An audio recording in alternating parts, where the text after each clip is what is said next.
Hello guys, welcome to my Pathor Scan Care channel. Guys, today I am talking to about meningitis disease. दोस्तों meningitis बीमारी एक ऐसी medical emergency है। अगर किसी व्यक्ति को यह प्रॉब्लम होती है तो आपको तुरंत उस व्यक्ति को हॉस्पिटल में एडमिट करा देना चाहिए। दोस्तों ये एक ऐसी गंभीर मेडिकल इमरजेंसी है। इसमें मरीज के सिर में काफ़ी तेज़ दर्द होता है, प्रकाश के प्रति असंवेदनशीलता हो जाती है और साथ ही दोस्तों जो पेशेंट होता है उसको दौरे पड़ने लगते हैं और दौरे इतने हैवी होते हैं कि वो अपने सिर को दीवार में मारने लगता है। बाद में वह व्यक्ति अनकॉन्शियस हो जाता है।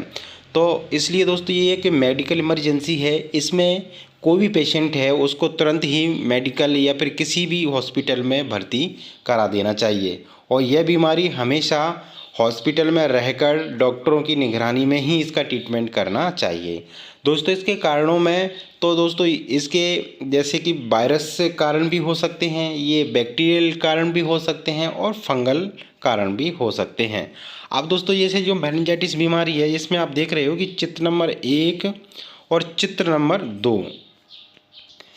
अब जैसे कि चित्र नंबर 1 में आप जो देख रहे हो दोस्तों, इसमें जो एक पेशेंट है या फिर एक छायाचित्र है, तो इसमें क्या होता है दोस्तों, इसके जो सिर है और इसमें चित्र नंबर 2 में इसमें देख रहे हो ये जो इसकी रीढ़ की हड्डी है। तो दोस्तों इसमें क्या होता है कि जो इसकी जो सिर है और इसकी जो रीढ़ की हड्डी है इसको ढकने वाली झिल्लियाँ होती हैं। तो दोस्तों इन झिल्लियों में क्या होता है, सूजन आ जाती है। सूजन आने की वजह से कभी कभार दिमाग में जो रक्त प्रवाह होता है, जो रक्त फ्लो होता है, वो कुछ हद तक बाधित हो जाता है, जिस वजह से इंसान को दौरे पड़ने लगते हैं। याद रखना दोस्तों, अगर किसी पेशेंट को ज़्यादा बुखार है तो हमेशा उस पेशेंट के सिर पर पट्टी रखना चाहिए ताकि उसका सिर ठंडा बना रहे।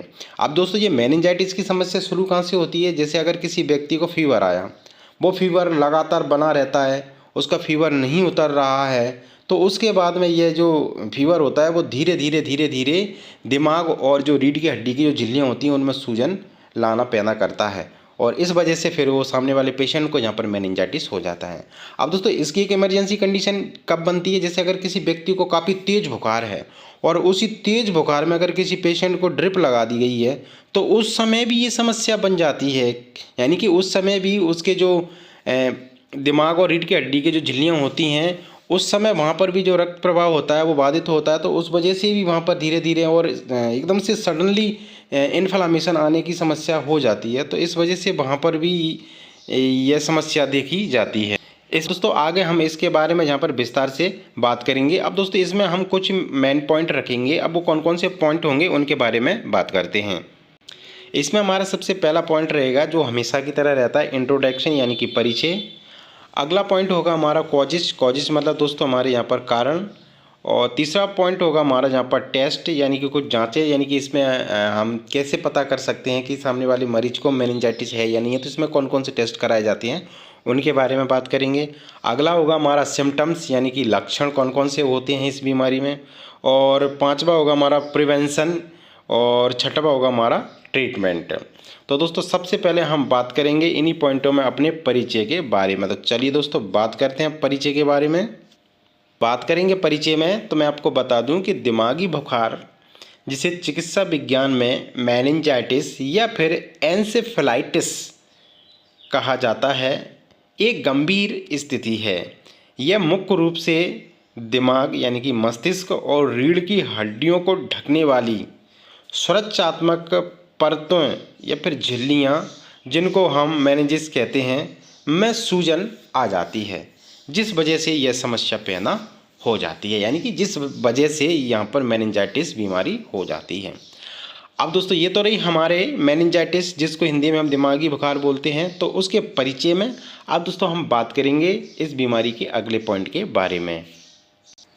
दोस्तों अगला पॉइंट है हमारा यहाँ पर मेनिंजाइटिस में कारण। अब दोस्तों कारण इसमें जो मुख्य कारण जो बनते हैं वो हमने यहाँ पर लिए हैं। इसमें हमारा सबसे पहला कारण है संक्रमण। अब दोस्तों संक्रमण में क्या होता है दोस्तों, यहाँ पर इसमें दोस्तों जैसे कि bacterial infection, virus infection, fungal infection और परजीवी इन्फेक्शन। अब दोस्तों इन कारणों की वजह से यहाँ पर यह मेनिंजाइटिस बीमारी होती है। अगले कारण में बात करें तो मच्छर और गंदगी। अब दोस्तों मच्छर और गंदगी में जैसे कि दोस्तों हम यहाँ पर देख पा रहे हैं कि दूषित पानी, कहीं दूषित पानी पर मच्छर काफ़ी ज़्यादा बैठते हैं, वहीं पर अपना लार्वा देते हैं।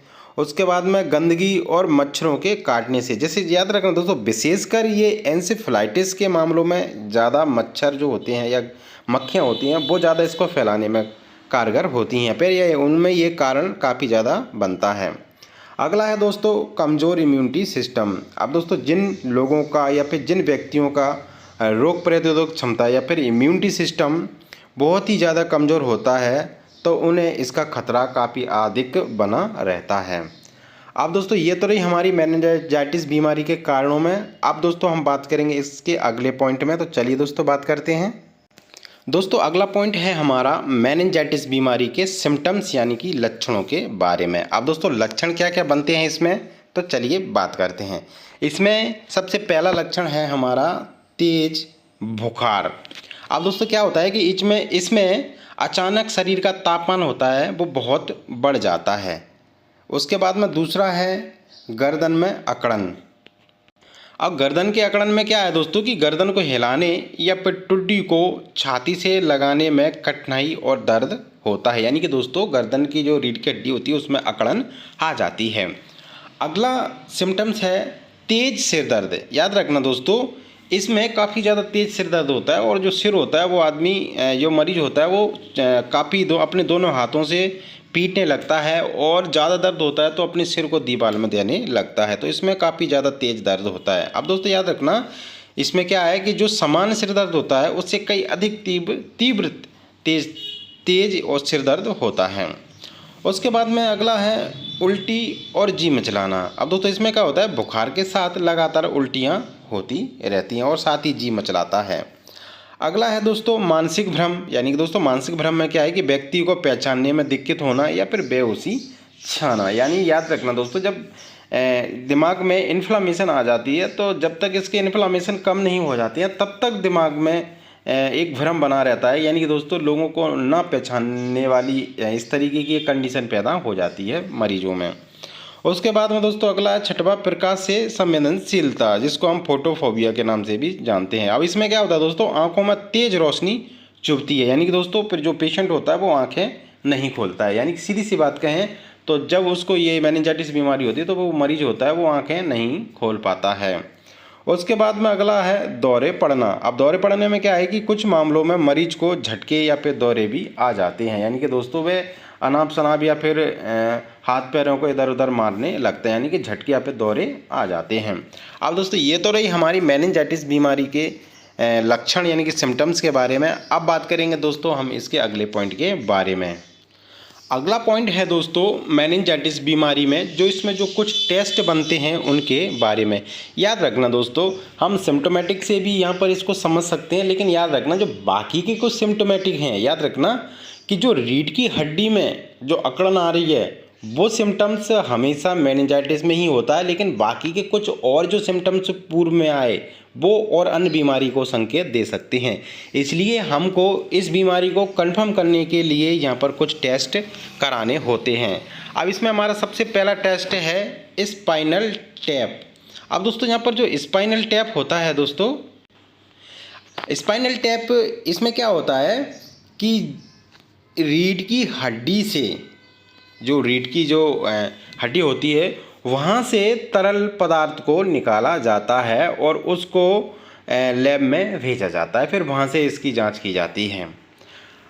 इसके बाद में अगर ये भी हमारे पास ऑप्शन नहीं है, लेकिन ये मेनिंजाइटिस में सबसे अच्छा टेस्ट होता है, इससे कंफर्मेशन पता चल जाता है क्योंकि रीढ़ की हड्डी में भी सूजन है या नहीं है तो उसको भी तो हमको पता चलाना, क्योंकि दिमाग का तो हम लोग MRI या कुछ भी करा सकते हैं तो उसमें हमको देख लिया। अब रीढ़ की हड्डी में अगर सूजन हुई तो वहाँ से भी इसके दौरे पड़ सकते हैं, इसलिए रीढ़ की हड्डी में इन्फ्लेमेशन है या नहीं है उसके लिए हमको जहाँ पर स्पाइनल टैप या फिर लंबर पंक्चर कराने वाला टेस्ट हमको ज़रूर कराना चाहिए।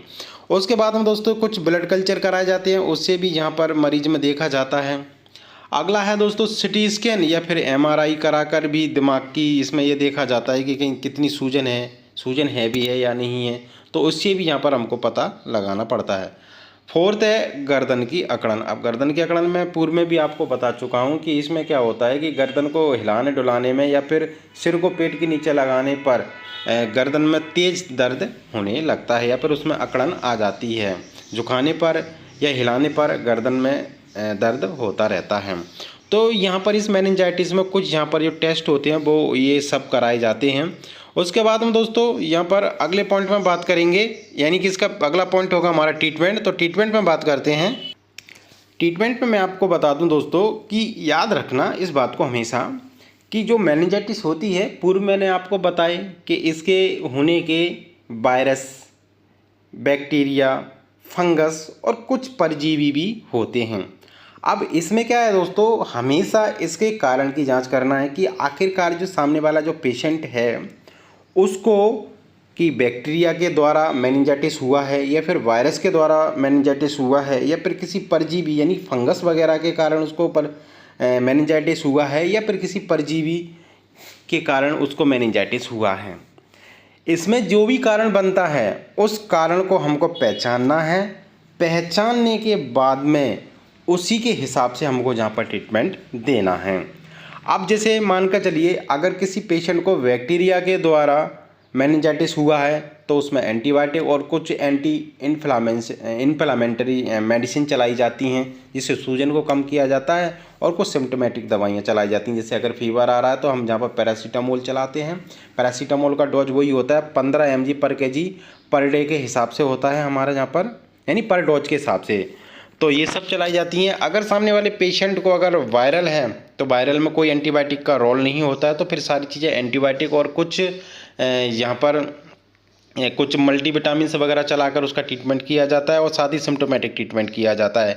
अगर फंगल इन्फेक्शन के कारण अगर उसको ये मेनिंजाइटिस हुआ है तो उसमें हमको एंटी फंगल मेडिसिन चलाई जाती हैं, जैसे कि इसमें टेकोनाजोल, फ्लुकोनाजोल, कीटोकोनाजोल वगैरह इससे ऐसी रिलेटिव जो एंटी फंगल मेडिसिन होती हैं वो चलाई जाती हैं। अगर किसी मरीज को परजीवी के द्वारा अगर ये प्रॉब्लम हुई है तो उसके लिए हमको परमेथ्रिन वगैरह या फिर जो परजीवियों को मारने के लिए जो कई सारे लोशंस आते हैं तो वो हमको यहाँ पर यूज करना पड़ते हैं एंटीबॉडीज़ के हिसाब से। बाकी सिम्टोमेटिक ट्रीटमेंट देना पड़ता है। और अगर मच्छरों के हिसाब से अगर ये चीज़ें हो रही है, मच्छर मतलब वही परजीवी में आती हैं, तो उसके लिए हमको आसपास की जो वातावरण है उसको स्वच्छ रखना है, गंदा पानी नहीं रखना है। तो उससे बचने के लिए ये सारी चीज़ें हमको यहाँ पर करना होता है। और हमेशा इसके जो कारण होता है उस कारण को पहचान कर ही हमेशा इसका ट्रीटमेंट करना होता है। इसलिए यहाँ पर एक पर्टिकुलर ट्रीटमेंट नहीं बनता है, तो मैंने आपको यहाँ पर उसके कारण के हिसाब से जो ट्रीटमेंट बनता है सामने वाले मरीज में वो मैंने आपको यहाँ पर बता दिया है। लेकिन मैं सारी मेडिसिन के बारे में नहीं बता सकता, फिर वीडियो काफ़ी ज़्यादा बड़ा हो जाएगा।